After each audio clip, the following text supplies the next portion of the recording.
welcome to the segment on modern composition techniques through sound design.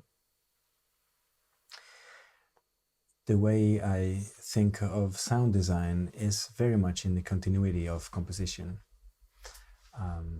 Composers for many centuries did not have the technology necessary to have an immediate sound recording of their idea.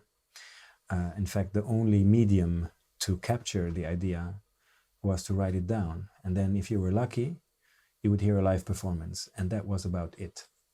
Another option would have been to get a score, get a printed score, buy the printed score. And if you have an instrument and you play an instrument, you play it for yourself at home. And that's about all the options you had, say, in the 18th or the 19th century. In the 21st century, however, we've seen that within an hour or so, we've not only have a representation, a sonic representation of our idea, the way we wrote the score, also an interpretation, a new version, a version, let's call it ambient, for the lack of a better term, an ambient version for electronic instruments. And the speed at which we came to this version is really incredible. I think even 20 or 30 years ago, this would have been totally unthinkable. And it's the guys, the programming guys over at the software companies who allow this, along great visionaries such as Dave Smith, who's one of the inventors of the Midi technology, which is so far the most important technology we've used, especially because it translates analog ideas. And when I mean analog, I don't mean Moog, I mean really paper and pencil and paper into a sonic representation. So we've had a moment to redistribute the instruments, which is kind of like orchestration technique. But again, say that a composer before would have to orchestrate on the page, so deciding when the flute would play and then transposing those pitches to the flute, etc. We did the same by copying a MIDI file and taking it over to different tracks which would represent different instruments. So we recreated the orchestra pretty much with MIDI tracks. The next step is going to be a bit more intricate, but it's also going to be a little bit shorter because I want you to experiment this and I want you to play around. I'm going to make it sound just a little more interesting because the risk with MIDI is that it sounds a little bit flat because there's no automation. We can record the automation, but I didn't do it for now. There's something I want to do in terms of automation here, but I'm going to count it as audio processing because it really affects the sound. It doesn't affect the pitches so much. There's an octavator in the plug instrument we're using, the ePiano Muted Pure, which basically just transposes an octave up or down. We're going to solo our track 1, and we're going to listen to the original version. And you see this little knob here that says octave 1. If I go to octave 2, it's going to sound an octave higher. And if I go to octave 0, it's going to take it down an octave.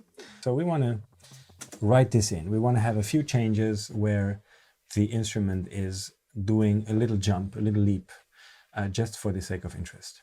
For that, we're going to click here, and we already have it selected, the OSC1 octave, which is the last knob that we clicked on. And here again, we can see that it is currently on 0. We're going to put it on 1 because we want it on 1. And we can then also press B and have our little pencil and make sure the little backward arrow is unactivated, is deactivated, because we want the sequence to read the actual automations. So this is going to be an octave higher. This part is going to be an octave higher. And let's do it a bit on a random. I want this one higher, a little further down, an octave higher, and one last here. Let's listen to this.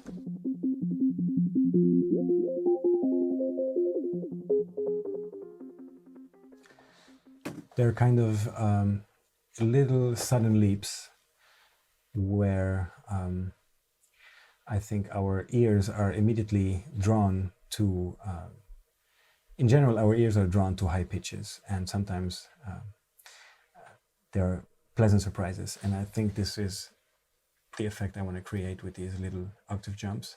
You see, I put in about 6. So listen one more time. Also has a kind of a small glide effect, which I like. Again, kind of small imperfections. You can see I also did a little detune to have it a little bit, just a little bit out of tune. This is 0.06, and this is going to be pretty much the way this track is going to sound, and it is pretty much ready to record. And so we need to do now, and here there's many ways to do it. We're going to create an audio track, and we're going to say the sound is going to come from E piano muted, and we're going to record, enable the track, make sure we start in the beginning of the sequence, zoom out to have an overview, and record. You see how the blue track here is recording the synth from upstairs, so to speak.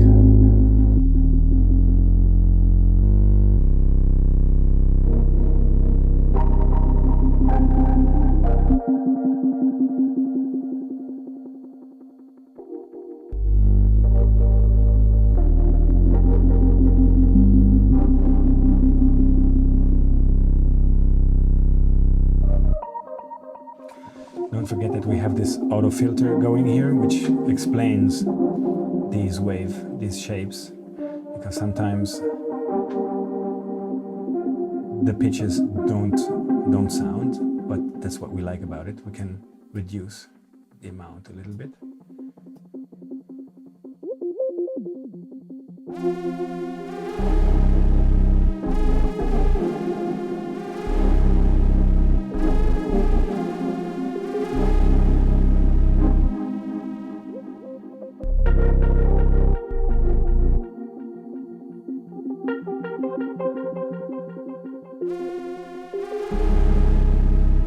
Solo it.